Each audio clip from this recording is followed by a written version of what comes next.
আমার মতো গরিব মানুষের এলোমেলো নোংরা ঘরটাকে একটু অ্যাস্থেটিক ভাইব দেওয়ার প্রচেষ্টা, ঘরে যা আছে তাই দিয়েই। কারণ আমি গরিব মানুষ, আমার তো অনেক বেশি সামর্থ্য নেই, যতটুকু যা ছিল তাই দিয়ে আমি ঘরটাকে সাজাবো। আর গরিব মানুষের ঘরটাকে সাজানোর পর কেমন হয় সবাই দেখবেন অবশ্যই। হ্যালো এভরিওয়ান, আসসালামু আলাইকুম। সবাই কেমন আছেন? আশা করি সবাই ভালো আছেন। ইতিমধ্যে আপনারা কিন্তু দেখে ফেলেছেন যে আমার পুরো রুমের কি বেহাল দশা। সত্যি বলতে, যে বাসায় ছোট বাচ্চা থাকে, আমি একা মেয়ে মানুষ যতই পরিষ্কার রাখি না কেন, তারপরে যদি বাচ্চার বাবা হয় আরো বেশি অগোছালো, তাহলে তো কোনো কথাই নেই। যতই পরিষ্কার করি না কেন 10 মিনিটের মধ্যেই একদম দেখা যায় আগের অবস্থায় ফিরে গেছে।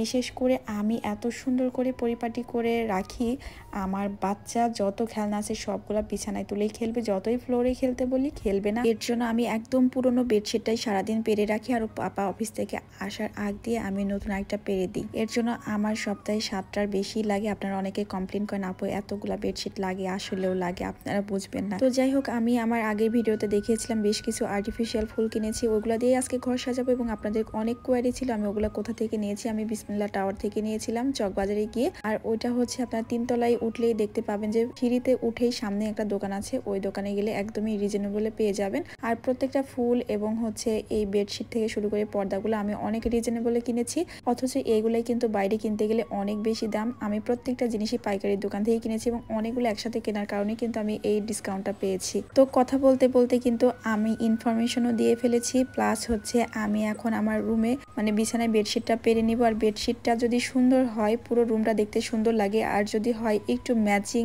পর্দার সাথে, তো আমি এর জন্য আজকে হোয়াইট কালারটাই চুজ করেছি। আর আমার এই ধরনের বেডশিটগুলো অনেক ভালো লাগে, সাইজ একটু বড় হবে। আর এই বেডশিটটা মাত্র 850 টাকা দিয়ে কিনেছি, বাইরে এটা 1450 টাকায় সেল হচ্ছে। আমি অনেকগুলো একসাথে নিয়েছি জন্য পাইকারি দোকান থেকে কমে পেয়েছি। আর এই ওয়াল হ্যাঙ্গিংগুলো আমি নিজে হাতে কিন্তু মেক করেছি। আর ফ্লাওয়ার্সগুলো তো আমি কিনেছি, জানেনই তো, সেই দিনের ভিডিও কিন্তু আমি বলে দিয়েছি প্রাইসগুলো কেমন কি। তো আমার পুরো রুমটাকে সাজানো গোছানোর পরে কেমন দেখাচ্ছি এইটা দেখাবো, তার আগে আপনাদের সাথে একটা স্পেশাল জিনিস শেয়ার করব। যাদের বাচ্চারা খাবার খায় না, বা যারা সকাল সকাল অফিস করেন কিন্তু নাস্তা বানানোর একটা প্যারা থাকে, তারপরে আমার হাজবেন্ড যেহেতু অফিসে যায় ওর কথা চিন্তা করে, প্লাস হচ্ছে যাদের বাচ্চারা খাবার খায় না, আবার বিকেলে স্ন্যাক্স, সকালে স্ন্যাক্সেও কিন্তু ব্রেডের সাথে এটা খুব ভালো যায়। আমার তাজরিয়ানের স্বাস্থ্য দেখে বুঝতে পারেন যে ও কিচ্ছু খায় না, বাট এই পিনাট বাটারটা পাওয়ার পরে ওর মুখের এক্সপ্রেশন, ওর খাওয়ারটা দেখে কেউ প্লিজ নজর দেবেন না, ওর মুখেই ওর রিভিউটা আপনারা শুনুন জাস্ট, তাহলেই বুঝতে পারবেন যে এটা আসলে এতটা মজা আর কি পরিমাণ যে হেলদি।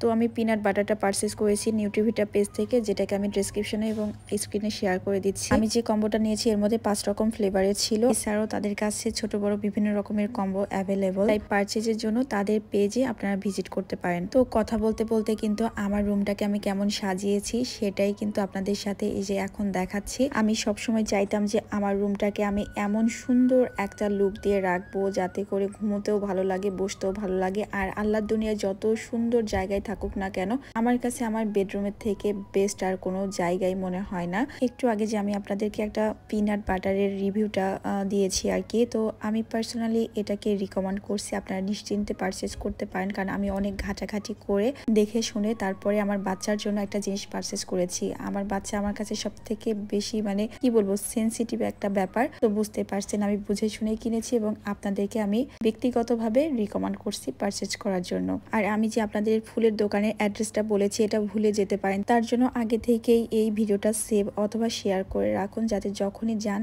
হুটহাট করে অ্যাড্রেসটা নিতে পারেন। আর আজকের ভিডিওটা আমার কেমন ছিল, ঘর সাজানোটা কেমন হয়েছে অবশ্যই আপনারা আমাকে জানাবেন। তো ভিডিওটা এখানেই শেষ করছি, আল্লাহ হাফেজ।